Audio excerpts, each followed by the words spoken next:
Okay, welcome folks. It is 7 o'clock, so we're going to go ahead and get started. I want to keep on time for you so I can get you in and out and learn as much as possible as we can.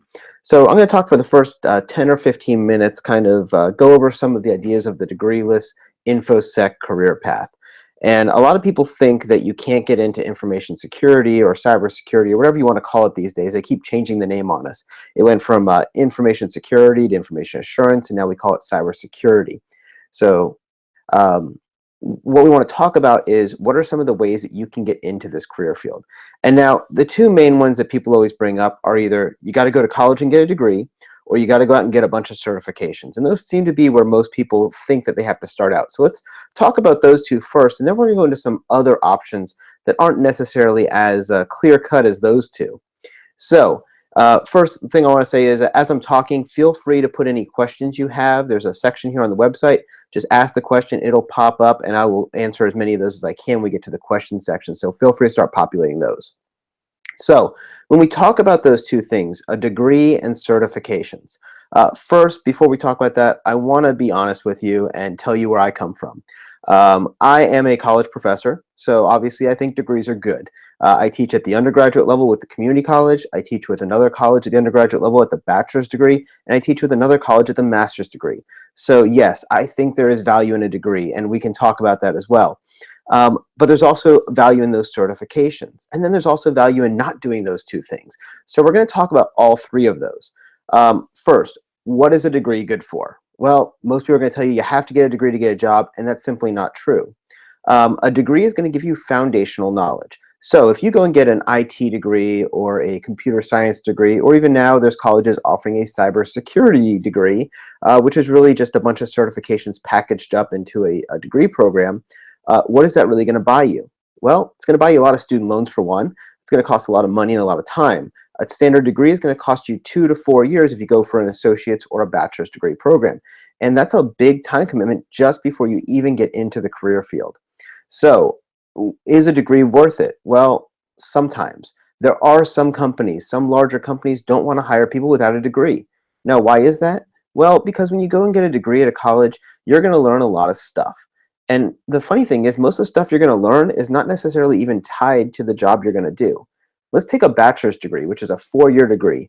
In the United States where I live, it's 120 credit hours. Usually you do about 30 credit hours per year, 15 credit hours per semester, which equates to about 5 classes. Now, out of those 120 credit hours for the standard bachelor's degree, 60 of them are considered general education. Now, what does that really mean? Well, that's things like English and math and physics and psychology and philosophy and a whole bunch of stuff that really doesn't affect your world as a computer science major or an IT or a cybersecurity major. And so we spend a lot of our time in these programs trying to learn this general education that is good knowledge, and it's good to learn how to think, but it's not necessarily directly applicable to your job. When I went to college about 20 years ago, the first time, I actually dropped out of college after about 1.5 years because I was a computer science major, and for the first 1.5 years, I got to take one computer science course, one introductory to programming course. Everything else was English and psychology and sociology and math and chemistry, and I didn't want that. I wanted to learn computers, right? That's why I went in for a computer science degree in the first place. So degrees have their place, but they're not necessarily the end-all be-all. Now, let's talk about certifications for a second. And certifications kind of go the exact opposite way. And what does a certification really test you on? Well, a certification is going to test you on a body of knowledge. For instance, if you're doing the A+ exam, it's going to be your hardware and software knowledge to be able to do a equivalent of somebody who's been in the business for about 1 year. If you're a Network Plus, it's going to cover networking and TCP/IP and different security protocols and routers and switches and what each of those do. If you're doing Security Plus, you're going to talk about security protocols, right? If we talk about CISSP, it's very wide and deep. It's more of a management certification. If we're going to talk about ethical hacking, CEH is the one that people go for, is Certified Ethical Hacker. That's going to teach you the concepts of penetration testing. Now, as a guy who's done penetration testing, I will tell you, what you learn in CEH is not applicable to the real marketplace. The stuff they're going to teach you in CEH is maybe the method is good, but the tools they talk about, that's not what we use, right? And so things like OSSCP are much better.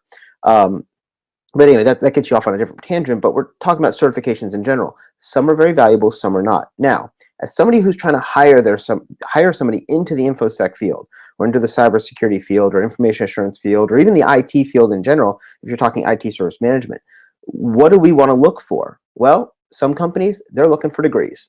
And some companies, they're looking for certifications. And some are looking for both. You may have heard there's a huge shortage of cybersecurity personnel. Now, if there's such a shortage, why aren't more people getting hired? Because there's lots of people who are out of work and want a job. Well, it comes down to qualified candidates. And some companies are asking for qualifications that are extremely high. And why is that? Well, part of it's the HR people, the human resources, don't know what they're talking about or what they're looking for when they're trying to hire those positions. So they start going, well, I need a cybersecurity guy. And so for somebody to do this cybersecurity job, I need somebody who has a bachelor's degree in computer science, a master's degree in cybersecurity, and the CISSP, CEH, and CNDA. And if they don't have all that stuff, I'm not even going to look at them. Well, to find that unique unicorn, that very special person, is challenging. There's not enough of those people out there. And so they need to start widening their aperture and start looking a little bit broader. And we'll talk about that as we go through, of how you can kind of catch their attention. So that's kind of the two sides, right? We have the degree, which is a full 4-year rigorous course of study. And then you have these certifications where, how in depth are they? Well, I teach a lot of boot camps for A+, Network Plus, Security Plus, ethical hacking. And in 40 hours, I could sit you in a classroom Monday through Friday for 8 hours a day, and I can teach you to pass that exam. Now, at the end of that week, and the end of that boot camp, you will be certified A+, Net Plus, Security Plus, or CEH, because I can make that happen.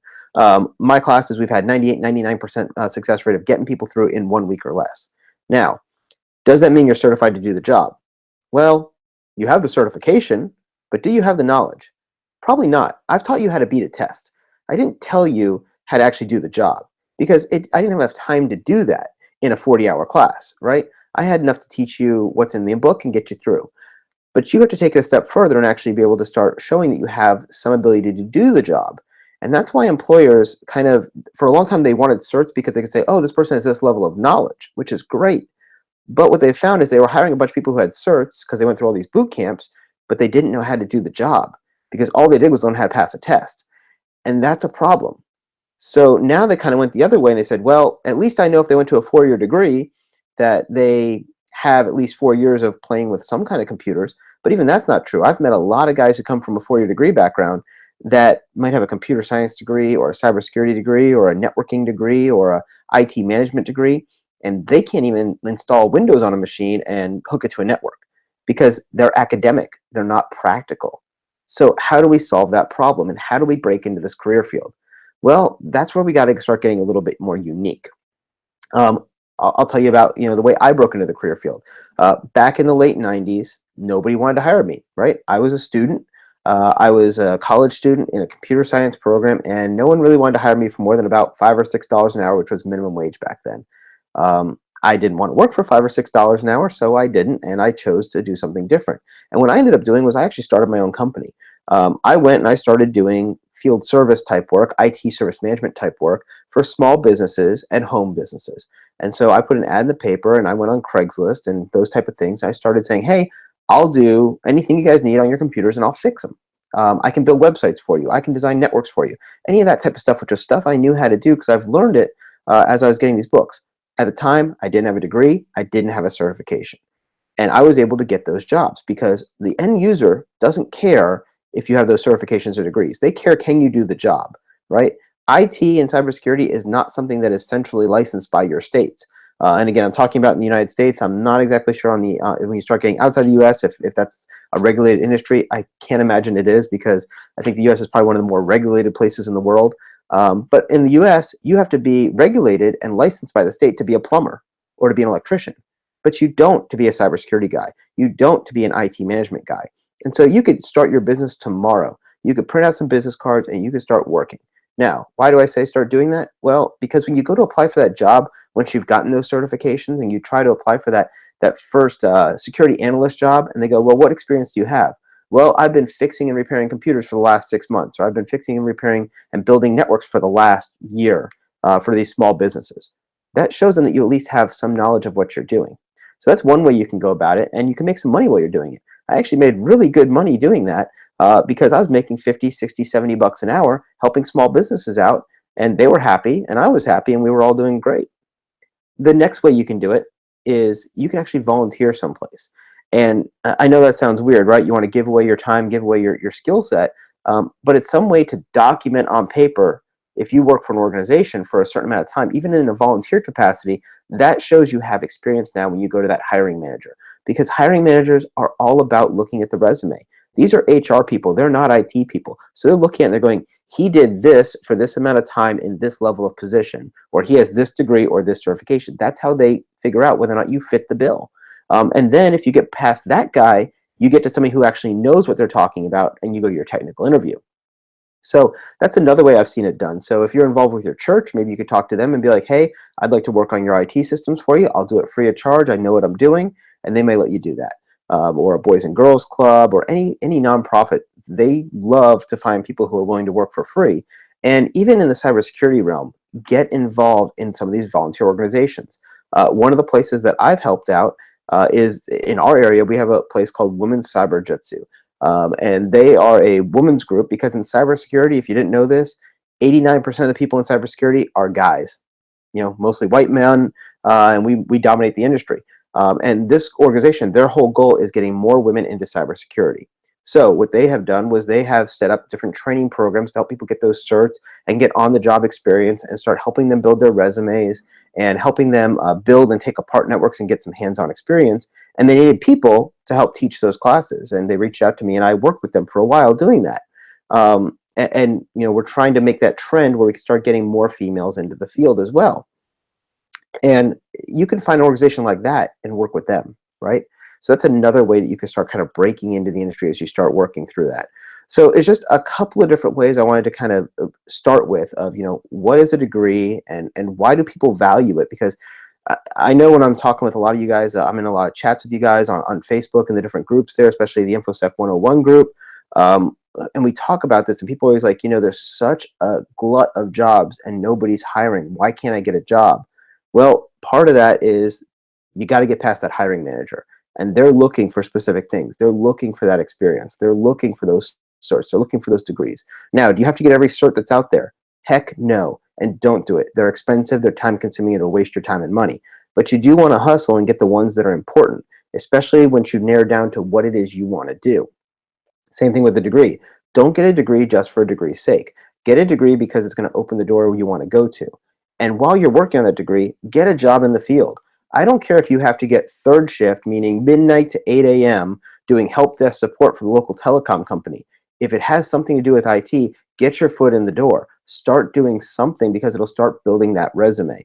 Sometimes, for instance, if you're already like a 30 or a 40-year-old professional doing something else and you're making $50 or $60 or $70,000 a year, and you have to step back to take that $40,000 a year help desk job just so you can get into the IT side, it's going to be worth it in the long run, because once you get that experience, you can jump in very quickly to get into those jobs that you want to do. I know you guys talk with Leo a lot and you talk with Tu a lot, and you can see that there are a lot of jobs in the area that we work. I know Leo's out here on the East Coast like I am. I happen to be in the Baltimore, Washington, D.C. area, and we cannot find enough qualified people. Now, when you start looking at that, that's another thing you got to think about. One of the groups I'm in, I had somebody who was complaining, hey, I'm located in, I can't remember the city, but it was someplace in Kentucky, and it was a small town. And he was like, hey, I can't find a job. And I said, well, you're trying to find a cybersecurity job at a place that doesn't have a cybersecurity workforce, right? There's no companies that are hiring for cybersecurity. If you're trying to make that $100,000 position, you got to go to cities that can support a $100,000 a year salary. And when you talk about cybersecurity, the big one right now is Washington, D.C., and Baltimore, and everything in between those two cities. Those are one of the highest places. There was an article that Tu put up on the Facebook group today that mentioned cybersecurity and the fact that this area is now the Silicon Valley of cybersecurity. Now, why do you think that is in America? Why is it on this East Coast side? Why isn't it out in California with the West Coast? Because that's where all the tech silicon boom is. That's where all the designers are. That's where all the software programmers are. Why is cybersecurity really focused here on the East Coast? Well, it's pretty simple. That's where the head of government is, right? That's where the White House is. That's where Congress is. And that's where those three-letter intelligence agencies are. And that's where DHS, Department of Homeland Security, is, right? Department of Homeland Security does a lot with cybersecurity, right? They have the Computer Incident Response Team. They have CERT.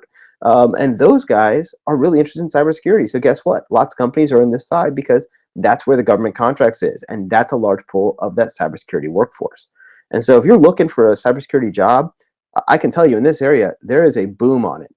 In my community college classes that we taught, we would put students through a one-year program. They would get their A+, their Net+, their Security+, and their CCNA. So they got 4 certs out of it. They did not get a degree. They did not get an associate's degree. They only did half of an associate's degree. And they were starting out between $40,000 and $60,000 a year getting jobs as security analysts, as junior security analysts, because they had the CCNA, the Network Plus, the A+, the Security Plus, and they could read logs and they can do analysis, and that got them in the door. Now, fast forward 2 years, 3 years later, they're making 75, 80, 90, some of them up to $100,000 because they've gone and expanded themselves. Now they've got that job, they've been working on their degree in the evening, gotten to that manager level or to that senior analyst level, depending which track they wanted to go, and they're really expanding themselves there. So I have a question here on the screen. We're going to go ahead and cut to the questions. So we got a question from Edwin. It says, "Hi, Jason. I'd like to know what are your honest opinions regarding CCNA Cyber Ops certification. Would you take it into consideration if someone's applying to an entry-level security analyst position?" I ask because I want to move into the IT operations, from operations to security, but I don't have previous security experience. So the CCNA Cyber Ops is a great program they have out there. They have this scholarship course that's going on. And they are one of the big names, right? When you start talking about Cisco, most of our networks out there are run on Cisco, right? Cisco, Juniper, and Brocade are kind of like the 3 biggies in the networking world. Cisco by far dominating the industry. So when you can get a CCNA security, CCNA cyber ops, something of that nature, it's going to be helpful. There's another cert out there that just came online in February from CompTIA called the CSA Plus, which is a Cybersecurity Analyst Plus. I'm holding my reservations on that one because it is brand new and I haven't gotten a chance to take the test myself yet to see what kind of questions they're asking. My fear is with the CSA Plus, it's very multiple choice based. It's going to be like a lot of the other CompTIA stuff where it's study the book, take a test, and pass, and it's not going to be that good. Most of these certs, I find that it's not the cert themselves that's really that good and valuable. It's the studying and the education you get to earn that cert. Because when you study for that cyber ops cert and you start learning how to use things like Tripwire, you start looking at Snort, which is an IDS or an IPS. You start looking at different how you're going to configure firewalls and do the log analysis of that. You start looking at syslog, and you start doing all that log analysis and packet analysis with Wireshark. Those are the kind of things that are really going to help you in the field. And when you get to that technical interview, being able to talk the talk and know that you can do the job. So that's going to be very helpful. Now, CCNA Cyber Ops, I've talked to a couple guys who have gone down that path, and it seems to be pretty good for them to really start getting them jump-started. Another way for folks, any of you guys who happen to be out there who are prior military and you happen to be a veteran, if you're a prior military guy, Microsoft actually has a program now as well. It's a scholarship program trying to help veterans get into the IT industry and into the cybersecurity industry as well. And they put you through several of their certifications and courses at a very reduced or free program as well. So if you Google, I think it's called Veterans Choice, but there's a Microsoft program out there for military veterans as well. So why is A+ important to the cyber field? And as I know, it talks about hardware. That's a question from Mahamud. So A+, why is A+ important? Well, a lot of times it's hard to get right into the cybersecurity side. So there's a lot of jobs in the IT management side and the IT operations side. So just like Edwin was saying, he's currently working in IT operations and now he's looking to make the jump to cybersecurity. And that helps because now he's gotten the experience and he's actually done some stuff for a year, and that's going to look good when he goes to his resume. So why is A+ important? I don't necessarily think A+, the certification itself, is important. The knowledge you gain in it is. So A+ covers 2 big areas. They always call it the hardware software test. They've kind of mixed those now, but there's the 901 and the 902. In it, they're going to talk about mobile devices, which, by the way, is huge, big growing field, and security of mobile devices becomes a big issue. Talks about hardware, which is, like you're thinking, replacing RAM, replacing hard drives, replacing network cards, those kind of things. Not nearly as valuable from the cybersecurity aspect. It does do a basic job of covering networks. So it starts you out with the basics of networks and gets you a good foundation. And for somebody who's coming in from the outside who's never done IT before, IT does a good job of that. Or excuse me, A plus does a good job of that. And then the third thing it does is software. And why is software important? Well, they cover Unix, they cover OS X, and they cover Windows. And that's important because as a cybersecurity analyst, you're going to be looking through the logs and trying to pick together what happened in the incident and put things back together. If you don't understand the operating system itself, and you don't understand the directory structures that Windows has, or the file structures from Linux, or how to use a Linux terminal or an OS X terminal, you're going to be struggling in the cybersecurity side. So that information that you get from the A plus side is very helpful there. More so than the A plus side, I think the Network Plus is much more valuable from the cybersecurity aspect because it's going to cover everything you need for the foundations. It's going to give you your TCP/IP, OSI models. It's going to talk about routers, switches, firewalls, security devices. It's going to talk about configuring a network. It's going to talk about ports and protocols, the three-way handshakes with TCP/IP, all of that technical foundation that everything we do on the cybersecurity side is built upon because it's all based on network traffic. Well, 90% of what we do in the cybersecurity world is based on network stuff and how the bad guy gets into your network and how you're going to stop them, right? And how you're going to respond to it. So that's really important too. I had a couple of questions I'm going to go ahead and answer here as well. Let me check those two off that we have answered those. I had a couple that we had before the webinar that I wanted to cover with you guys as well. So one of them was from Jessica. She had asked, what's the best way of getting into the InfoSec field? Again, I think the best thing to do is get some experience somewhere, and that's really challenging. I know Leo Drager tells you guys this all the time. You gotta hustle, you gotta want it, right? And maybe you can't afford to give up your day job because you've got a wife and kids. If you're like me, you got a wife and kids at home, right? That you've got to take care of and pay the bills. Well, maybe you're going to work that 9-to-5 day job that you're doing as a real estate agent or an accountant or whatever it is you do. And then at night, you're going to pick up an extra part-time job in the IT world to at least start building that experience. Because I will tell you, the hardest thing in the IT world is getting that first job.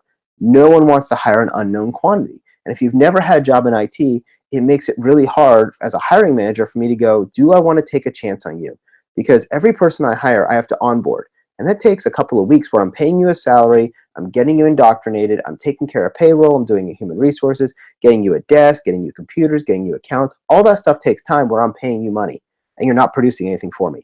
And then if you don't have experience and you don't work out, I might have spent 3, 4, 5, 6 weeks hiring and onboarding you, and now I got to fire you, and now I got to find somebody else and go through it all again. So a lot of times these companies are like, hey, I don't know, go get another job and then I'll hire you, right? And it's like, well, I need the job so I can get the job. How do I get the job? And that goes back to being creative on how you can get that experience. Let's see. So really great question here. So we got one from Leah. It says, why does the security field only want pure IT people? Why don't they look, if there's such this shortage that we talked about, why aren't they willing to start looking at people outside of pure IT and look for people outside of that, right? So there's some people, for instance, maybe you're a police officer, right? And you went back to school and you got in the nights and you decided to get an IT degree because you want to get an IT. Well, you've got 10 years experience as a police officer, but you have 0 experience as an IT guy, but you do have a degree in information technology management, right? Why won't anybody hire you? Well, it goes back to what I was just talking about. They don't want to take a chance. Nobody wants to be the first one to take a chance. When I talk about this in my college classes, I use this example. As you guys can see, I'm not the greatest looking guy in the world, right? So when I was in high school, I was asking out girls, trying to get a date. Nobody wanted to go out with me. Everybody I asked, no, nobody wants to go out with me. Finally, I find a girl who does want to go out with me. As soon as I start going out with her, now all of a sudden everybody wants me. It's like, well, why is that, right? Why does everybody want what they can't have? And you'll see that a lot where all these companies are in a food fight for the same employees. And this gets even worse when you start talking about the East Coast here, when you start talking about people who are doing government contracting who require cleared jobs. So if somebody needs a security clearance, it's an even bigger upfront cost to the company, and there's an even longer lead time to get somebody a security clearance to get them in that job. So often what I'll see here on the East Coast is the opposite of Leah's question here, which is they'll actually hire people without an IT background who have a clearance for an IT job and then train them to do the IT job. Now, that's kind of backwards too, right? I'm going to go and take somebody who has 0 experience, but at least they have this, top secret, whatever government clearance they need so I can put them in the job, and then I'll train them how to do the job. And so now when you start talking about government jobs and those cleared jobs for cleared defense contractors and things like that, it gets even more challenging because we want these cleared people, which there's only so many of them. We want these certified people, which there's only so many of those. We want these guys with degrees, where there's only so many of those. And now we need all of those bubbles to line up and get that one little dot, that one little guy that everybody's fighting over. And that becomes a big challenge as well. So you're going to see that there's a lot of this where there is this food fight. And once you get in and you get the experience, you become very highly desirable. The other thing is we started talking a little bit earlier is a location, right? So if you're in an area where there's just not a lot of jobs, you may have to move if you want to get into that field. Let's say you wanted to be, I don't know, I'm going to pick something just crazy. You want to be an astronaut, right? Well, we only launch spacecraft from one place, and that's Florida, right? So if you want to be an astronaut, you probably need to live in Florida so you can go work at NASA every day, right? That kind of a thing. That's kind of a crazy example, but it's the same way with IT, right? There is centralized pockets where there are lots and lots and lots of jobs. And then there's areas where there's no jobs. And it really depends on where you go. If you're in a small town, the idea that you're going to be able to get a job online and work from home in IT, yes, those jobs exist. Generally, those jobs go to guys who already are working in the company and they're getting close to retirement, or they were going to leave the company, and the company says, well, hey, we don't want to lose you and your skill set. Why don't you work from home? You can live wherever you want, and you can just virtually telecommute. Those are the kind of guys who get those virtual jobs. I have several friends who do that, but they didn't go into the company on day one and say, I'm going to work from home for the next 20 years. They worked for the company and were in the business first, and then they got the opportunity to go home. So if you happen to be in a small town, or you're just in an area where there's not a lot of jobs, you may have to think about, how am I going to get to a place that has more jobs? I was chatting with somebody on the Facebook group today, and they were saying they were actually in town in Baltimore doing a cybersecurity job interview today. And they're not from this area, but they drove in for this interview because if they get the job, they're going to move to Baltimore because there is a lot of jobs in this area. There is, if you start looking, there's tons of stuff on the government contract side, General Dynamics and Boeing and Booz Allen Hamilton and Harris. And I mean, there's just a ton of these companies out here because they're all right outside the DC Beltway. And then if you go up to Baltimore, you have a lot of the cybersecurity development stuff that's going on in the colleges with Johns Hopkins and University of Maryland and some of these other schools out here that are really starting to expand in this area. And again, because they have those ties back to government contracts and companies that are working with government contracts, which has really kind of been the real big driving force in cybersecurity for change recently. And then if you've watched the news, you've seen that our president has been pushing that cybersecurity is a big initiative. They're looking at putting more money behind it. They're putting more and more forces behind it. And it just keeps expanding because we all know cybersecurity is not going anywhere. We can't put this genie back in the bottle. So it's a great field to be in. It's just breaking in initially that really is that challenge. Another question we had here was from, looks like it was from Vicky.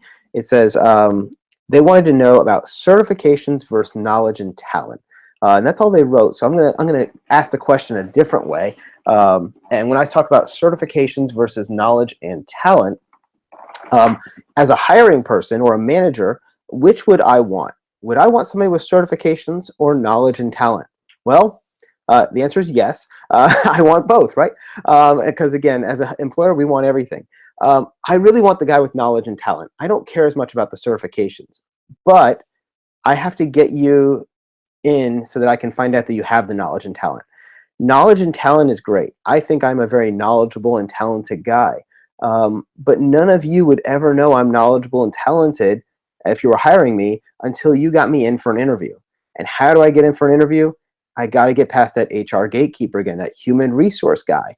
And to get past the human resource guy, you have to have something on that resume, whether it's years of experience, it's a degree, it's certifications, something. The nice thing about certifications is, I will tell you, they're not that hard to get, which means that me as an employer, as a tech guy who knows better, I don't think they're that valuable, right? I would rather have somebody with the knowledge. That said, there are certain places where certifications are required, and it's if you don't have it, you will not pass go, you will not collect $200, we will not interview you. I was at one organization where we were hiring for a job, and the requirement was CISSP, Certified Information System Security Professional. Now, for those of you who don't know that one, It's kind of the gold standard. I use that loosely. I am a CISSP. I respect the certification. But again, it's a 2,000-page book. You can study if you're really good, take the test, and pass it. It's a hard exam. It's a difficult exam. It takes a lot of people a long time to study it. And Leo Drager, that's how I met him. He was actually our boot camp instructor. We hired Leo. We flew him out to my organization, and he gave us a class in CISSP. He spent 40 hours with us, and he taught us how to pass the exam. Now, out of our class of 20 people, 5 of us passed. I was one of them. And it's because that test is hard. Those people in that class were smart people. They were knowledgeable and talented people, but that's a hard exam. Now, does that mean those people who didn't pass, those 15 people, I should just fire them because they suck? Well, no. Those guys were really good guys. They just couldn't take that test well. They didn't know how to beat that system. And Leo, did a lot to help us get there. And most of our classes before Leo, we had 1 person pass each time. With Leo, we had 5 people pass, right? Big increase. But it's a hard test, right? And they have to put in the effort and study for it. Now, do I care that they have CISSP? Not really. But the job in the organization we were at, they had a hiring process and a rule that says, if you're going to do this level of job, you must have CISSP. Now, there's really no reason why that job needs to have CISSP, but they made it that way. And so we have these hundreds and hundreds of jobs across our organization where if you're a level 2 or a level 3 manager or a level 3 technician, you have to have CISSP. I think it's kind of silly, but that's the rule. And so when we go to hire contractors for those jobs, we go to hire government civilians for those jobs, or we hire military for those jobs, they have to have that in there. So that certification, guess what, becomes really valuable. And so if you're looking at hiring, if you're a contracting company who has a contract with the Department of Defense, they have this instruction that says these people have to be level 2 or level 3 certified, and they have to have CISSP. Well, if I'm going to hire somebody, I will pay somebody $150,000 a year if they have that CISSP, because I need them to fill that billet for me to get my contract filled and get my money from the government. And so it becomes worth it to them. And so that 5 initials after your name, well, it doesn't tell me really that you're really that knowledgeable. It does mean something in your paycheck, right? And so it does get you into the job. So going back to the hiring story, I was on a board. We were doing a hiring panel, and we pulled all of the resumes, and we told HR, we need somebody who is CISSP. And so what does HR do? They give me a stack. They said we had 500 applicants, 86 of them are CISSP. They had the keyword CISSP in it. So I start going through those 86 of them, and I'm reading all 86 resumes. And guess what? Out of 86 of them, 3 were qualified CISSP. The other 83 of them that got past the HR manager were not qualified. They had something in there about, I attended a CISSP boot camp. I intend on getting my CISSP this year. I am studying for my CISSP. I took the CISSP in 2004, and now it's 2012, and I haven't passed it yet, but I'm still working on it, and things like that. But because they had those 5 letters in their resume, it made it past the gatekeeper and got to me. And now I had to waste my time going through 86 resumes and figuring out who was the best. And I looked at all of them, and some of them who didn't have CISSP were really good. And we said, hey, if you can get your CISSP before this date, we might hire you, right? Because it was a condition for hiring or a condition for employment there. And eventually we ended up narrowing it down, and we interviewed about 10 of those 86 people. All 3 who had CISSP got interviewed, and then 7 others who were really highly talented and educated and had good experience, but didn't quite have that degree yet, or didn't have that certification yet. And had they had that certification, they probably would have walked away with that job right off the bat, because that organization, that is how they did things. And so it really does depend on your organization. Is knowledge and talent more important than certifications? I think it is, but sometimes you need that certification to get in the door. But the knowledge and talent is what's going to help you keep that job once you're there. Because I can hire somebody who has a cert, and they can know nothing, and I can end up firing them in the next 3 months. But if you have knowledge and talent, that's going to go a lot further. The second question that I got from Vicky was careers in ethical hacking. What careers are there? Well, there's basically 3 major areas that I see with the skill set of ethical hacking. The first one, and the one that most people think of when they think of ethical hacking, is penetration testing, right? You're going to be the bad guy emulation trying to break into the organization and see if you can get to their information. That is a validation of vulnerabilities, right? So blue defenders will actually look from the inside out. They'll look from their domain and look out at what vulnerabilities they have. They'll run vulnerability scans using something like Nessus. and they'll go and say, oh, this has this patch and this one is missing that patch. We need to patch it. That's kind of the blue defenders. That's what a system administrator will do. That's what information security professionals will do, right? They have to scan and patch and scan and patch and scan and patch and do lots of that to keep yourself secure. The penetration testers do it from a red team perspective. They come from the outside. And so they start on the internet and they try to break their way into your domain. If they're successful, they then say, hey, here's how we did it, and we need to patch all that stuff, or we need to add these layers of defense, or here's all the things we can do to mitigate that. But that's kind of where you go with that ethical hacking skill set, is usually that outside in attacking to give you a threat like an attacker would. Another place I've seen it is we do what's called blue teaming. And when you do blue teaming, you are helping the network defenders learn the tactics and techniques that the bad guys are using against them. So you know how to do that red teaming stuff, but you're more of an instructor and an assister. You'll help them do their scans. You'll help them learn best practices. You might go through their organization and go, hey, you know what? I've noticed that the way you have your front door, you don't have a security guard there. You don't have a man trap there. People just walk in and out all the time. They bring their cell phones in the building. They bring their laptops in the building or their USB thumb drives, and they can just walk out with your data, right? And you can help them put things in place to stop that. So that's kind of the blue team perspective. And then the third place that I see people using that ethical hacking skill set is when they're incident response teams. And so as an incident responder, and I've led a couple of incident response teams just recently over the last couple of years, you really have to have that attacker's mindset, because the indication we have that the bad guy is there may be that our files got deleted. It may be that our files got stolen and we now see them out in the open internet. It may be that we saw one computer beaconing off to a bad guy's, the bad guy, the ransomware guy's server or something like that. And we then need to go back and retrace everything and forensically go, okay, he got this machine. What else did he get? Now I have to do log analysis, and I have to do network analysis and packet analysis. And we have to go back and see where did that machine, what else did that bad guy, when he got there, touch as he went around? And you use that bad guy mentality. Well, if I was the bad guy, I would have done X, Y, and Z. And you start looking around and pulling that thread till you find everything. So that's the other place I see ethical hacking a lot. The other question that I always get is, what is ethical hacking versus cybersecurity versus information assurance versus IT service operations, right? There are all these terms in the industry, and they're all kind of pockets underneath this big IT umbrella. Now, when we talk about cybersecurity, it means different things to different people. I'll just be honest. Everybody has a different term for it. So, as I said, when I got started in the industry, we used to call it information security. That was the old term back in the 90s and early 2000s. And then it became information assurance. And that was more of a policy-driven thing. Information assurance was much more about policy and procedure. And then cybersecurity kind of became the buzzword. And so everybody started changing everything to cybersecurity, right?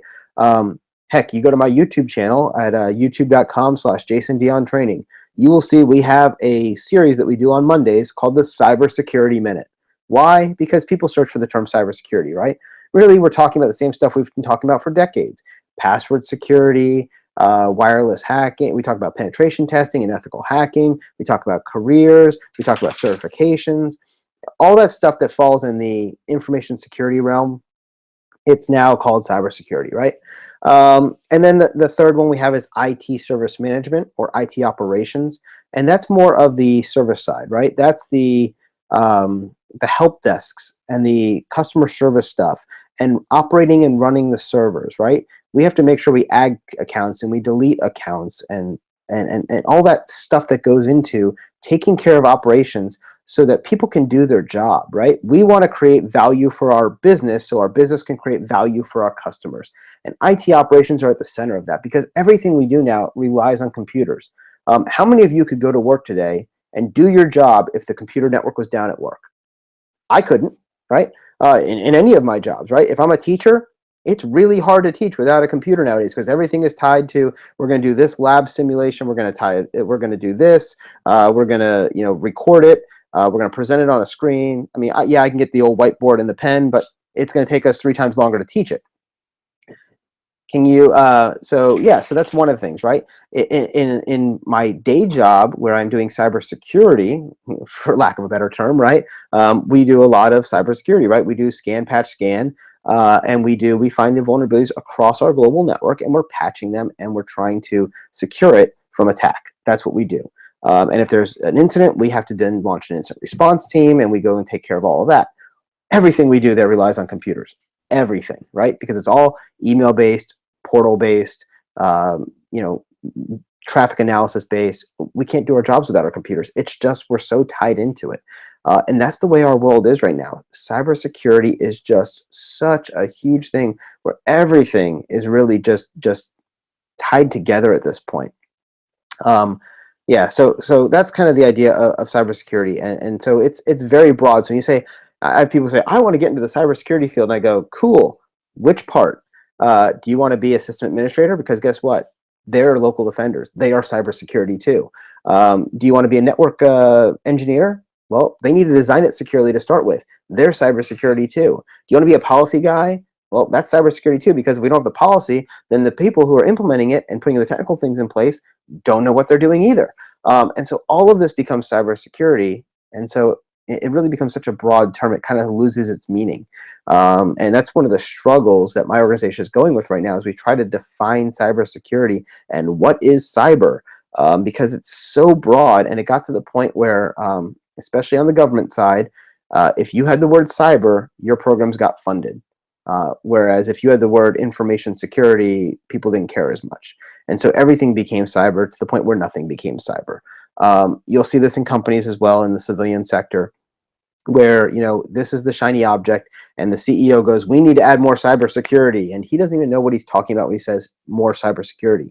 And then some company comes in and tries to sell them some great product that's going to solve all of their problems. So that's one of those issues that you got to think about as well. The last question I have here, if you guys have any more questions, please go ahead and throw them in the questions and answer section. I'm more than happy to answer anything you guys have.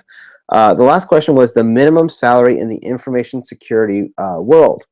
So in the information security field. Well, again, that's kind of a broad question because it depends on where you go. For my students in this area on the East Coast, the lowest job offer that I know one of my students took was $48,000 a year. And they got a job as a junior analyst. Sorry, I was getting blinded by the light. Yeah, so that student, one of my students in the class, they had decided to take a job, and they took it on the outskirts of DC because they didn't want to deal with DC traffic. And because of that, they got a job that was a little bit less money, and it was about $48,000 a year. Their job was as a junior analyst, and their company basically said, hey, we're going to hire you at $48,000 a year. In 6 months, you'll be eligible for raise for $10,000 bonus. Your salary will go up $10,000 in 6 months if you make it through the probationary period. And those students, like I said, they had an A+, a Net+, a Security Plus, and a CCNA. Really, they got the job because they had Security Plus, and they had their Security Plus and their CCNA, because that company was doing a lot of network monitoring and log analysis based on packet analysis and network traffic and things of that nature. So that was kind of the low end that I've seen. The other students that were getting similar jobs down inside Washington, D.C., they were getting between $60,000 and $70,000 a year to do similar roles. Both those companies offered really good packages where they would continue to pay for their certifications, give them tuition assistance to help them further and finish their degrees, and a lot of those other benefits that kind of go into it too. But from a pure dollars and cents, they were getting somewhere between 48 and 70-ish as a starting salary. And that was for somebody, these students came to us with zero experience. All these students came to us from a program that was funded by the Department of Labor inside the US, which was a grant. They basically got their year paid for because they were unemployed or underemployed, and we're trying to move those people into the cybersecurity workforce. It was a really great program that I really enjoyed working with. And that was through our community college here locally. And there was several of them across the state of Maryland, because these employers here are like, we need more people. We need qualified applicants. Help us. And so we developed this program where we kind of gave them the skills and gave them very hands-on, not just boot camp style classes, so that they could actually go in and do this job. And these companies were willing to accept some risk because this guy doesn't have any real formal experience. He just has this 1 year of college and these certifications. And there's a couple of those programs out there across the world and across the United States, depending on where you are. So that's another way to get into the InfoSec field. So that's the minimum side. Now, maximum side. What is the maximum salary on the cybersecurity side or on the information security side? It's hard to say because once you start getting into the maximum side, you start getting into stuff that is not quite fully tangible, like stock options. Because if you start talking that you're the CSO, the cybersecurity officer, excuse me, the chief security officer, or the CTO, the chief technology officer, or the CIO, the chief information officer, you start going into the $500,000, $1 million and more range, plus stock options, again, depending on the size of the company. Personally, I've had job offers between 200 and up into the $400,000 range. I have not gone to those yet because I like doing what I'm doing. I have several friends who quit doing what I do, and they have gone into that field, and they are making very, very good money right now doing cybersecurity. I have one friend who's leading up an incident response team for a major corporation. And every time he works from home, and when they have an incident, he gets on a plane, he flies out, and he fixes their problems all across the country. And he's making $300,000, $400,000, $500,000 a year to do that. I have another friend who has recently gotten a job offer to go work as a chief security officer at one of the major companies. And he's got 20 years of experience doing cyber and incident response, and he's now making several $100,000 a year for doing it. So yes, there is tremendous upside. Are you going to be there day one? No. The reason I get those job offers now is because I've been doing this for 20 years, right? And so they look and they go, oh, this guy's got a master's degree in this, he's got these certifications, and he's got 20 years experience. Yeah, that's the kind of guy we want. And not just that he's got 20 years experience of running networks, but he's also been doing incident response, and he's been doing, he's gone from analyst to incident response and running large teams and large organizations. I've done large IT service management stuff too. One of the places I did was over 5,000 users across 4 countries. And we ran networks there, keeping 99% uptime. And so that becomes a very valuable skill set as well if you stay in the information technology side and not the information security side. So it really depends on what you like and what you want to do as you go through this career field. It really is up to you how far you want to take it. Personally, I love working with students and interacting. It's one of the reasons why I do what I do as a part-time adjunct professor at a couple of colleges, because I like working with people at the beginning and helping them get up to where they want to go. Now, those several $100,000 a year jobs, they're stressful, right? You're not working a standard 9 to 5 there. You're working whatever time people call you at 3 in the morning when a Russian hacker or a Chinese hacker or whatever hacker around the world breaks into a network, right? That's the kind of stuff that you got to deal with, right? You guys have seen in the news, WannaCry, ransomware. There's a lot of guys who are getting calls at 2, 3, 4 in the morning when some server in some server farm in, I don't know, Idaho, and they might have an office in Miami, but their server farms in Idaho got attacked. And now they've got to go and fly out there and get a team together and start fixing it and getting the company back up. It's a high stress job. It's a high stakes job. But because of that and the skill set required, they make a lot of money at it.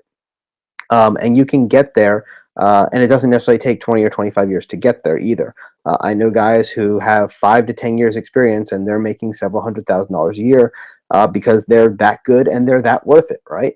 It goes back to the question earlier that Vicky had, certifications or knowledge. Well, those guys are getting paid for knowledge because they are knowledgeable and talented guys, and they have a reputation, and that's why people are paying for it, because they want that type of skill set. So when we start talking about the degreeless InfoSec career, yes, you can get to a certain point in your career without a degree. You can get to a certain point in your career without certifications even. The certifications can open doors and help you get into some place, as I talked about before with the CISSP. But you don't necessarily need a degree to do this field. The guy I was mentioning that just left where I was and now is making $400,000 a year, he doesn't even have a bachelor's degree, but he's got 20 years experience doing network engineering and cyber response and incident response. And that was valuable. And the company said, we need a guy like that. He's proven himself with knowledge and talent. Now, it took him 20 years to prove that. A guy who had the degrees may have been able to prove that in 5 because he would have started higher. And so when you come in with no degrees and no certifications, you're going to start at the bottom. And you're going to have to prove yourself, because knowledge and talent is provable, but they got to observe you. Whereas, it might have taken you 10 years to get this far. The other guy can go, oh, I got a master's degree and start at that job. And now you're playing catch up because he's 10 years ahead of you the whole time, right? So you're going like this the whole time. You can catch him, but it's going to take a while. And so those are the kind of things you got to think about when you look at, should I pursue a degree or should I get a certification? And one other thing is, when you talk about degrees, so many people think, I got a degree, I'm entitled to a job. You ain't entitled to anything, right? You got to go out and earn that degree.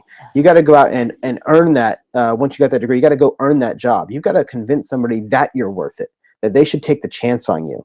And the best way to do that is having some kind of experience on your resume. So think outside the box. Start your own thing on the side. Start your own entrepreneurial business. You can start a blog and start writing about it, because guess what hiring managers do? When I go and put a resume in, they type into Google Jason Dion, and up pops my YouTube channel and my blog and my Udemy courses, and they go, oh, this guy's an expert in his field. He knows this stuff. He's been blogging about it and talking about it and in videos, and he's mentoring people and giving away free webinars and all this kind of stuff. It all goes into that calculus when they start looking at who do we want. It's based on your reputation, and we have a digital reputation out there, right? Your Facebook page says stuff about you. Is it the stuff you want said? Something to think about, right? When you're going for that job interview. Does your LinkedIn profile, are you using that properly? I know Leo had a thing, I think a week or two ago. He had a webinar on what your LinkedIn profile says about you and what you need to change. These are all things you got to think about, especially if you're going to go that degreeless path, because you're starting out from the bottom. You're at an uphill climb. It can be done, but it's a little bit more challenging. I didn't get my degree until 10 years into this field. I started out on my own with my own business and made it fairly successful in that business until 9/11 happened in the United States, and I ended up selling off my business and joining the military. And there's another way for those of you in America. Go look into the military option. You can do 4 years in the military and get so much experience, get the clearance, get the certifications. They'll pay for your degree. And now you can have a really good career path, whether you stay in the military or just do 4 years, get some experience under your belt and move on. Because guess what? In the military, they have computers too. They need people to run their IT systems. They need people to do their cybersecurity. And you can do that as an enlisted member or an officer in the military. And that's another career path and another option to get in and get that experience, because then all those contract companies, especially the East Coast we were talking about, they need those guys, right? So those are some of the things I want you to think about.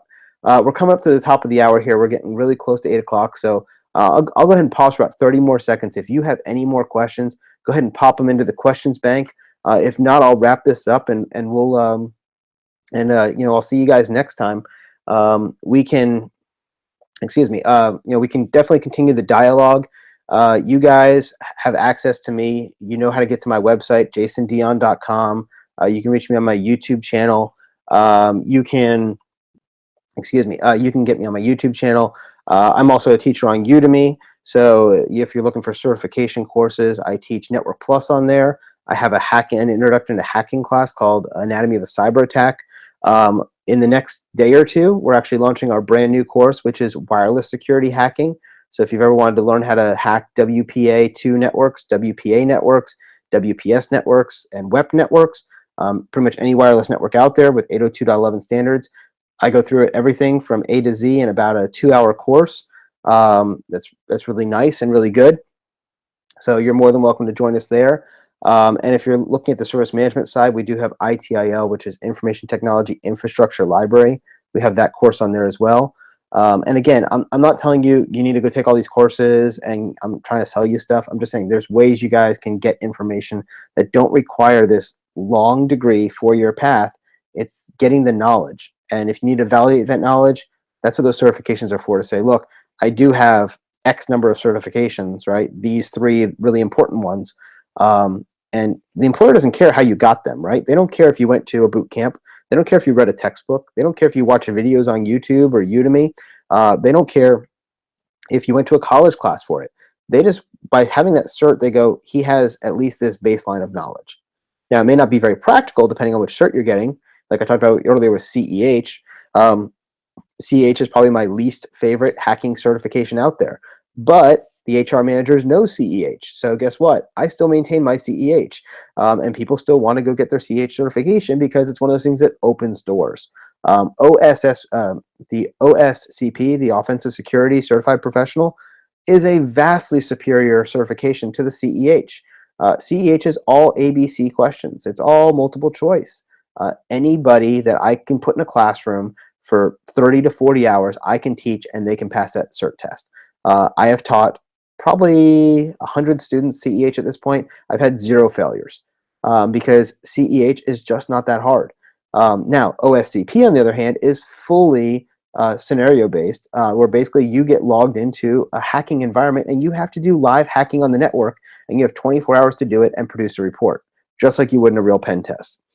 That is a much more valuable cert to me, but the HR managers don't understand that. They keep looking for CEH.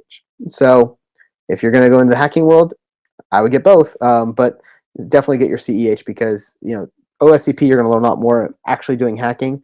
CEH, you're going to be able to open the door to get the job. So that's kind of the big baseline. But again, reach out to me, jasondion.com. Oh, and one last thing. You'll notice in the bottom here on the live webinar, you do have access. It says $10 Udemy course deal. The reason I put that there is right now Udemy does not have a deal. For those of you who don't know, Udemy runs deals all the time. They'll usually run them 5 days here, then they'll be off deal for like 15 or 20 days, and they'll run another deal. Right now, they're not planning on having another $10 deal till later in the month. That particular code is one that I had earlier in the month when they were running their LearnFest back in the end of May. I tested it today. It still works. So if you're trying to get some courses, feel free to use that code. It'll make everything on the site just $10 as opposed to the normal price or the higher $15 and $20 sales that'll be going on over the next couple of weeks. So that code is good all month. Feel free to click it and use it. But other than that, I don't see any more live questions. So if you're watching this on replay and you have any questions, feel free to join me in our Facebook group, the Cybersecurity Minute. You can find a link there on Facebook, and we'll see you there, and we'll answer any questions you have. Have a great night.